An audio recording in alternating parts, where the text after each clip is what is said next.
ومن سيئات أعمالنا من يهده الله فلا مضل له ومن يضلل فلا هادي له وأشهد أن لا إله إلا الله وحده لا شريك له وأشهد أن محمدا عبده ورسوله لا نبي ولا رسول بعده. Ma'asyiral muslimin dan muslimat yang semoga dimuliakan oleh Allah Azza wa Jalla. Kita panjatkan puji syukur kehadirat Allah Tabaraka wa Ta'ala karena pada kesempatan malam yang berbahagia ini kita kembali menghadiri majelis ilmu. Kita berharap Allah Subhanahu wa Ta'ala memberikan untuk kita semuanya ilmu yang bermanfaat sehingga bisa kita amalkan sebagai bekal untuk menghadap kepada Allah Azza wa Jalla.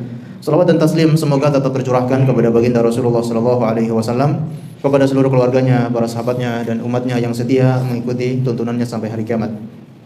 Ma'asyiral muslimin dan muslimat yang dimuliakan oleh Allah Azza wa Jalla.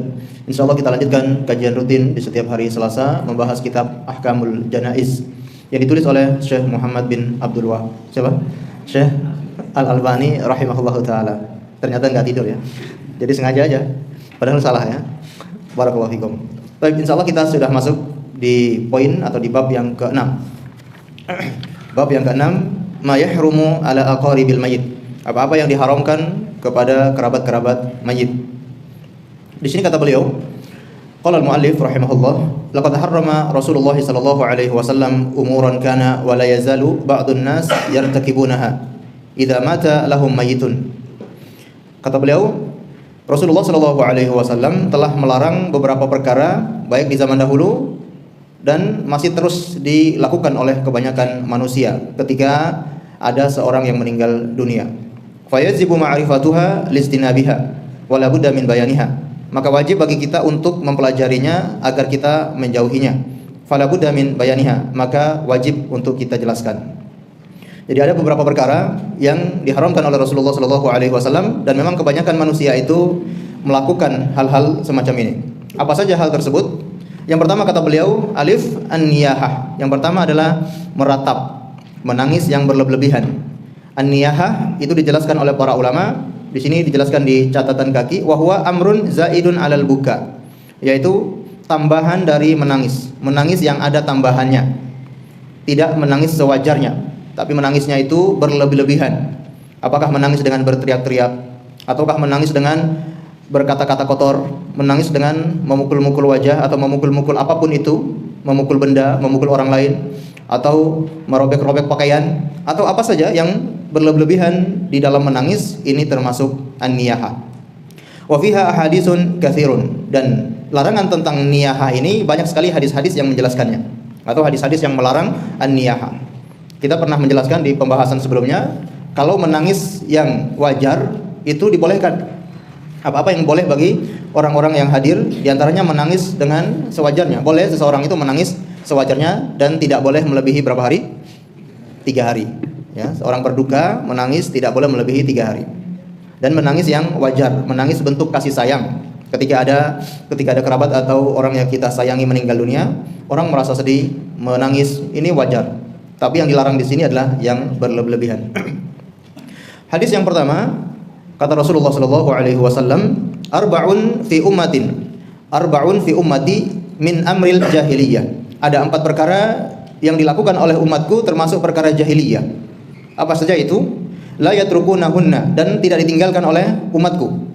Al-fakhru fil ahsab, yaitu berbangga-bangga dengan kelompoknya, berbangga-bangga dengan apa yang mereka miliki. Wa ta'nu fil ansab, kemudian mencela nasab, merasa nasab orang lain itu rendah sedangkan nasab dirinya itu lebih mulia, atau kasta yang dia miliki itu berbeda dengan yang dimiliki orang lain, kastanya lebih tinggi dari kasta orang lain. Ini berbangga-bangga terhadap kelompoknya, kemudian mencela nasab orang lain. Wal istisqa'u bin nujum, yaitu meminta hujan dengan nujum, dengan bintang-bintang. Wan niyahatu, kemudian larangan juga adalah an-niyahah, yaitu meratapi mayit. Ini yang sering dilakukan oleh umat Rasulullah dan itu termasuk perkara jahiliyah. Wa qala an-naihatu idza lam tatub qabla mautihi tuqamu yaumal qiyamah wa alaihi sirbalun min kitranin wa dir'un min jarabin.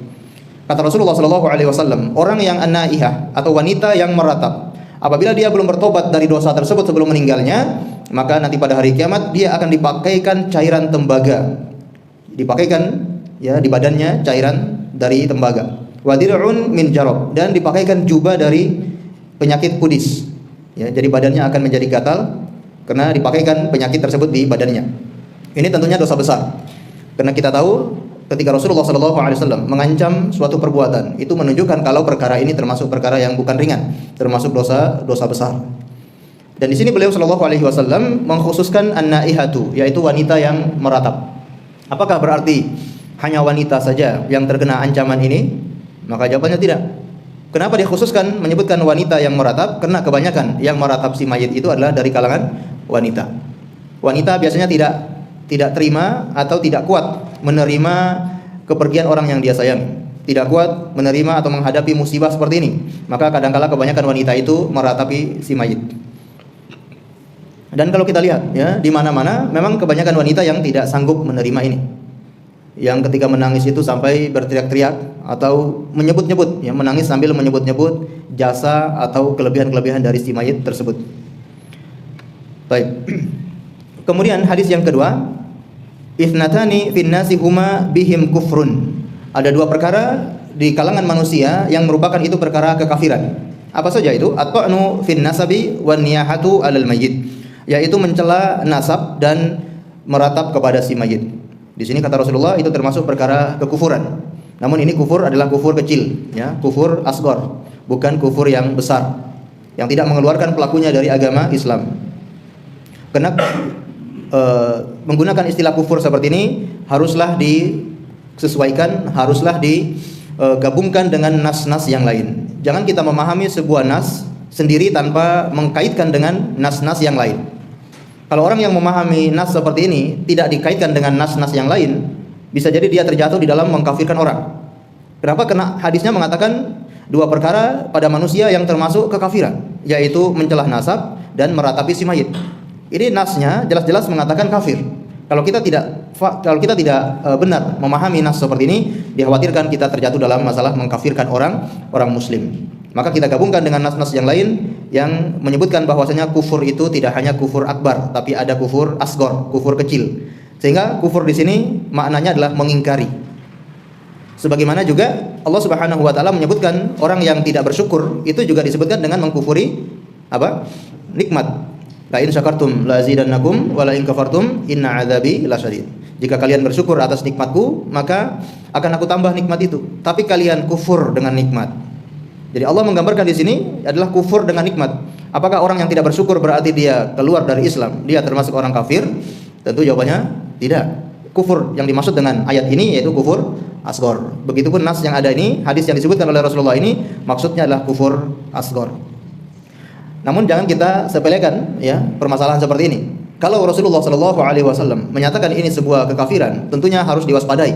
Meskipun ini kufur asghar, bukan berarti kita menyepelekan, kita mengentengkan masalah seperti ini. Terutama masalah an-naihah atau an-niyahah, masalah meratapi mayit. Kemudian hadis yang ketiga, lamma mata Ibrahim ibnu Rasulillah SAW, soha Usamatu ibnu Zaid. Tatkala meninggal Ibrahim putra Rasulullah SAW, maka Usamah ibni Zaid menangis dengan berteriak. Faqala Rasulullah SAW, laisa hadza minni wa laisa li sa'ihin haqqun.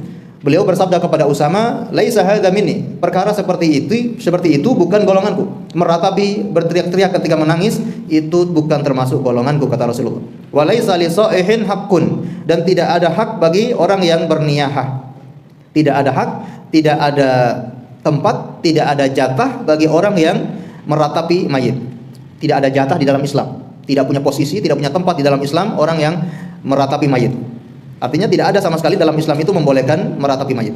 Al-qalbu yahzun wal 'ainu tadma' wa la yughdhabur rabb. Hati juga bersedih dan mata ini juga meneteskan, mengalirkan air mata. Wa la yughdhabur rabb, dan tidak membuat Tuhan kita itu marah. Kemudian hadis yang keempat, an Ummi Atiyah qalat, dari Ummu Atiyah beliau berkata, akhadha alaina Rasulullah sallallahu alaihi wasallam ma'al bai'ati ala nanuha. Rasulullah sallallahu alaihi wasallam mengambil bai'at dari kami. Jadi di awal-awal Islam itu orang yang masuk Islam maka akan dibai'at oleh Rasulullah sallallahu alaihi wasallam. Di antara isi bai'at itu apa? Perjanjian, sumpah ya. Jadi diberi sumpah kalau mau masuk Islam ada hal-hal yang tidak boleh dilanggar, ada hal-hal yang harus diperhatikan. Di antara yang diambil baiatnya oleh Rasulullah adalah alla nanuha. Kami itu tidak boleh meratapi mayit. fama wafat minna imra'atun ta'ni minal mubayyi'at illa khamsun. Tidak ada yang menyanggupi baiat tersebut atau tidak ada yang menunaikan baiat tersebut dari para wanita yang dibaiat itu illa khamsun, kecuali ada 5 wanita saja. Berarti masih banyak kaum muslimin ketika itu yang terjatuh dalam dosa ini. Ya, ketika meninggal dunia saudaranya, mereka masih meratapi mayit. Maka di sini yang ikut baiat itu tidak hanya 5 orang, tapi yang sanggup menunaikan baiat ini, yaitu kata Ummu Atiyah ada 5 orang. Beliau sebutkan Ummu Sulaim wa Ummu Al-Ala wa ibnatu Abi Sabrah imra'atu Mu'ad atau ibnatu Abi Sabrah wa imra'atu Mu'ad. Ummu Sulaim, Ummu Ala, kemudian ibnatu anaknya Abi Sabrah, kemudian istrinya Mu'ad. Satu lagi kira-kira siapa? Ummu Sulaim, Ummu Ala, kemudian anaknya Abi Sabrah, istrinya Mu'ad. Baru ada 4. Satunya siapa? Ummu Atiyah yang ngomong ini, yang menceritakan hadis ini, Ummu Atiyah. Masya Allah. Nah, ini termasuk perkara yang besar, perkara yang penting, sehingga itu menjadi hal yang diambil oleh Rasulullah ketika membaiat kaum muslimin. Hadis yang kelima, An Anas bin Malik radhiyallahu anhu, dari Anas bin Malik radhiyallahu anhu, anna Umar bin Khattab lamma tu'ina awwalat alaihi Hafsah. Bahwasanya Umar bin Khattab ketika ditikam oleh siapa? Seorang Majusi namanya Abu Lu'lu'ah. Abu Lu'lu'ah al-Majusi yang menikam sahabat Umar bin Khattab ketika salat subuh. Awwalat alaihi Hafsah, maka ibunda Hafsah meratapi atau berteriak, menangis sambil berteriak. Faqala ya Hafsah, amma sami'ti Rasulullah sallallahu alaihi wasallam yaqul, wahai Hafsah, bukankah engkau telah mendengar atau tidakkah engkau mendengar Rasulullah sallallahu alaihi wasallam bersabda, al-mu'awwalu alaihi yu'adzab. Ya, orang yang menangisi mayit atau orang yang meratapi mayit akan diazab, akan disiksa. Wa awwalu alaihi Suhaib yaqulu wa akha wa sahibah. Dan di samping itu bukan hanya Hafsah yang menangis, yang meratapi, melainkan ada juga Suhaib yang ikut meratapi, mengatakan wa akha, wahai saudaraku, wa sahiba, wahai sahabatku. Faqala Umar, maka Umar berkata, ya Suhaib, amma alimta annal mu'awwal alaihi yu'adzab. Wahai Suhaib, apakah engkau tidak tahu kalau orang itu akan disiksa gara-gara ada orang yang meratapi? Wa fi riwayatin innal maita la yu'adzabu bi ba'di bukai ahlihi, bi ba'di bukai ahlihi alaihi. Dalam riwayat yang lain, sesungguhnya mayit itu akan diazab dengan sebagian tangisan keluarganya atasnya. Dalam wa fi ukhra, dalam riwayat yang lain fi qabrihi. Ya, di kuburannya. Jadi mayit itu akan terazab, akan disiksa gara-gara ada yang meratapi. Nanti akan kita jelaskan ya bagaimana perselisihan para ulama tentang masalah ini. Masalah apakah mayit itu akan diazab gara-gara orang yang masih hidup itu menangisinya. Dan di sini nanti juga akan beliau bawakan perselisihan para ulama di setelah pembahasan ini. Baik. Kemudian hadis yang ke-6, kita bacakan hadis yang ke-6, innal mayyita yu'adzabu bi bukai ahlihi alaihi. Sesungguhnya mayit itu akan disiksa dengan tangisan keluarganya atasnya. Wa fi riwayatin al mayyitu yu'adzabu fi qabrihi bima nuiha alaihi. Mayit itu akan diazab di kuburannya ketika ada yang meratapinya. Ketika ada orang masih hidup meratapi mayit tersebut, maka di kuburannya nanti mayit ini akan disiksa oleh Allah Azza wa Jalla. Hadis yang ke-7, man yunah alaihi yu'adzab bima niha alaihi yaumal qiyamah. Barang siapa yang diratapi maka dia akan diazab dengan ratapan tersebut nanti pada hari kiamat. Taib, ini banyak hadis yang menjelaskan bahwasanya mayit itu akan diazab karena ada orang yang meratapinya. Di sini beliau akan menjelaskan ya bagaimana perbedaan para ulama tentang masalah ini. Wa fi hadzal hadis bayanu anna al-bukaa al-madhkura fil hadis alladhi qablahu laysa al-muradu bihi mutlaqal buka. Pada hadis ini menjelaskan bahwasanya tangisan yang disebutkan dalam hadis-hadis ini atau hadis-hadis sebelumnya laysa al-muradu bihi mutlaqal buka. Maksudnya bukan tangisan yang pada umumnya. Tapi yang kita bahas tangisan-tangisan ini, tangisan yang nanti akan diazab oleh Allah mayit tersebut gara-gara tangisan ini, maksudnya adalah tangisan apa? Ya, ratapan atau meratapi. Bal buka'u khasun wa huwa an-niyaha. Melainkan tangisan khusus yaitu meratapi mayit. Wa qad asyara ila hadzal hadis Umar al-Mutaqaddam fil riwayat tsaniyah wa huwa qawluhu bi ba'di bukain. Dan Mengisyaratkan itu adalah hadis Umar yang kita sebutkan di hadis sebelumnya, yaitu dengan kalimat dibukai, biba'di bukai, sebagian tangisan. Jadi kalimat sebagian tangisan berarti tidak semua tangisan, tidak seluruh tangisan itu akan diazab, melainkan sebagian tangisan. Tangisan yang khusus yang merupakan niyahah. Sedangkan sebagaimana kita jelaskan di awal tadi, tangisan yang wajar, tangisan yang merupakan kasih sayang, maka ini tidak masuk dalam nas atau hadis-hadis yang kita jelaskan. Thumma inna dhahira hadzal hadits walladzina qablahu muskilun. Di sini beliau mulai menyebutkan. Kemudian sesungguhnya secara zahir hadis ini dan hadis-hadis setelah atau sebelumnya muskilun, itu ada muskilah, ada masalah atau ada pertentangan. Li'annahu yata'aradu ma'a ba'di usul syariah wa qawaidiha al-muqarrarati fi mithli qoulihi ta'ala. Karena tentunya akan bertentangan dengan sebagian usul syariah, yaitu pokok-pokok syariat dan kaedah-kaedah yang baku di dalam syariat. Di antara kaedah yang baku di dalam syariat adalah seseorang itu hanya bertanggung jawab atas perbuatannya sendiri. Seseorang tidak bertanggung jawab atas perbuatan orang lain. Alias orang itu menanggung dosa, ya apa yang dia kerjakan. Tidak menanggung dosa apa yang dikerjakan oleh orang lain. Sebagaimana kata Allah Subhanahu wa taala, wala taziru waziratu wizra ukhra. Dan seseorang itu tidak menanggung dosa orang lain. Ini diantara kaedah syariat yang baku. Setiap orang bertanggung jawab atas perilakunya sendiri. Dia yang berbuat, dia yang bertanggung jawab. Dia yang berdosa, dialah yang akan disiksa. Ini kaedahnya. Sementara hadis yang kita bacakan, ada beberapa hadis tadi menjelaskan bahwasanya mayit itu akan diazab gara-gara tangisan orang-orang yang meratapinya. Tentu ini seakan-akan bertentangan. Sehingga di sini beliau mengatakan secara zahir itu bertentangan. Dalam ayat Allah menyebutkan orang itu tidak lain kecuali bertanggung jawab atas dirinya sendiri, tapi di sisi lain hadis-hadis menyebutkan bahwa ada perbuatan orang hidup yang berpengaruh terhadap si mayit tersebut. Maka di sini para ulama berbeda pendapat, ya, dan tidak hanya ulama dari kalangan tabi'in atau ulama setelahnya, melainkan para sahabat sendiri pun mereka sampai berbeda pendapat dalam masalah ini.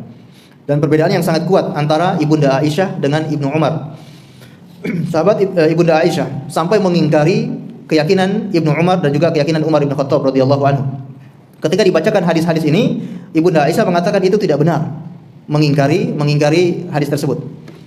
Jadi di sini ada dua pandangan. Pandangan yang pertama yaitu tidak ada dampak, perbuatan orang hidup itu tidak punya dampak terhadap orang yang mati. Pendapat yang kedua, perbuatan orang hidup itu memiliki dampak terhadap orang yang sudah mati. Di antara pendapat yang pertama ini adalah pendapat yang dipilih oleh Ibunda Aisyah, yaitu orang hidup ini tidak punya pengaruh terhadap orang yang meninggal ini. Ibunda Aisyah kemudian membawakan keterangan yang dimaksud dengan orang di dalam kubur itu akan disiksa. Beliau menyebutkan suatu ketika Rasulullah melewati kuburan, kemudian Rasulullah itu bersabda, sesungguhnya orang di dalam kubur ini sedang diazab, sedangkan keluarganya menangis. Orang di dalam kubur ini sedang diazab, sedangkan keluarganya menangis. Kira-kira paham nggak maksudnya? Jadi tidak ada kaitannya. Orang di dalam kubur ini sedang menangis, sedang diazab karena dia orang kafir. Dan disebutkan yang di dalam kubur itu wanita Yahudi. Seorang wanita Yahudi di dalam kubur ini sedang diazab, padahal keluarganya menangisi dia. Keluarganya sangat sayang, sangat meratapi, sangat menangis atas kepergian orang ini, yang mereka sangat sayang dengan orang ini, tetapi orang ini ternyata diazab di dalam kubur. Jadi ada kaitannya nggak antara tangisan dengan orang yang diazab? Menurut pendapat ini tidak ada kaitannya. Tapi kata Imam Al-Qurtubi, pendapat Aisyah ini tidak benar, ya. Karena riwayat-riwayat yang sangat banyak yang tadi sudah kita bacakan, itu semua menjelaskan bahwasanya ada kaitannya antara orang yang diazab di dalam kubur itu dengan tangisan orang yang masih hidup. Sehingga Syekh di sini membawakan beberapa pendapat ulama dan beliau memilih pendapat yang paling rajih. Wa qad ikhtalafa al-ulama'u fil jawab an dzalika ala thamaniyati aqwal wa aqrabu ila shawab qaulan. Dan para ulama itu telah berbeda pendapat fil jawab, di dalam menjawab apa? Menjawab pertentangan secara zahir ini. Menjawab pertentangan antara ayat dengan hadis. Di mana menggabungkan antara ayat yang mengatakan orang yang menangis meratap akan berpengaruh dengan orang yang meninggal dunia, sedangkan ayat mengatakan tidak berpengaruh. Bagaimana para ulama itu menggabungkan nas semacam ini? Di sini kata beliau ala thamaniyati aqwal, menjadi 8 pendapat. Wa aqrabuha ila shawab qaulan, dan yang paling dekat kepada kebenaran adalah dua pendapat. Al-awwal, pendapat yang pertama, ma dhahaba alaihi al-jumhur, yaitu pendapat yang dipilih oleh mayoritas ulama, wa huwa anna al-haditsa mahmulun ala man awsa bin nuha alaihi. Hadis-hadis yang kita bacakan tadi itu dibawa kepada orang yang meninggal dunia, dia berwasiat agar diratapi. Maka karena dia berwasiat untuk diratapi, maka dia disiksa gara-gara apa? Wasiatnya tadi. Karena dia wasiat, maka dia disiksa karena wasiatnya. Au lam yusi bi tarkihi ma ilmihi bi anna an-nasa yaf'alunahu 'adatan. Atau sebaliknya dia tidak berwasiat untuk mengingkari perbuatan tersebut padahal dia tahu kebanyakan masyarakat itu melakukan ratapan tersebut. Dia tahu di keluarga besarnya itu tradisinya adalah meratapi mayit, tapi dia enggak berwasiat supaya jangan ratapi saya. Dia tidak wasiat demikian, maka itu juga bisa menjadi sebab kenapa dia diazab di dalam kubur. Jadi berwasiat untuk diratapi atau berwasiat atau tidak berwasiat supaya tidak diratapi. Ini sebabnya. Walihada qala Abdullah ibn Mubarak. Oleh karenanya berkata Abdullah ibnu Mubarak, "Idza kana yanhahum fi hayatihi fa fa'alu syai'an min dzalik ba'da wafatihi lam yakun alaihi syai'." Apabila dia telah melarang keluarganya untuk meratapi dia ketika meninggal dunia, akan tetapi setelah orang ini meninggal dunia, keluarganya masih meratapinya, maka orang ini tidak akan diazab, tidak terkena siksaan. Kenapa? Karena dia sudah menasihati, sudah berwasiat supaya jangan diratapi. Tapi ketika meninggal dunia masih tetap diratapi, maka orang ini tidak diazab. Lam yakun alaihi syai', tidak punya dampak sama sekali. Wal 'adzabu 'indahum bima'na al-iqab. Dan azab bagi pendapat ini maknanya adalah al-iqab. Iqab itu ya siksaan. Seperti azab ya, disiksa, dipukul, dicambuk, ya, ini siksaan. Berarti iqab, azab fisik ya, azab fisik.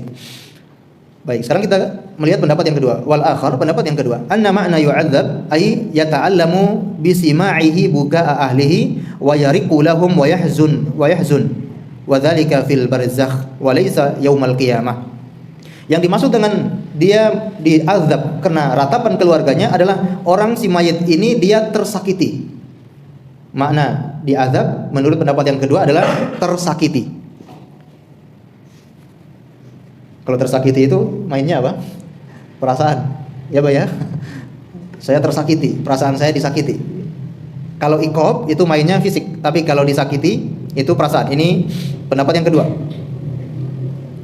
Ai yata'allamu bi sima'i bukai ahlihi, yaitu dia tersakiti karena mendengar tangisan keluarganya. Dan dia sedih atas tangisan tersebut, dan itu ketika dia berada di dalam alam barzakh. Walaysa yaumal qiyamah, dan itu bukan berlaku pada hari kiamat.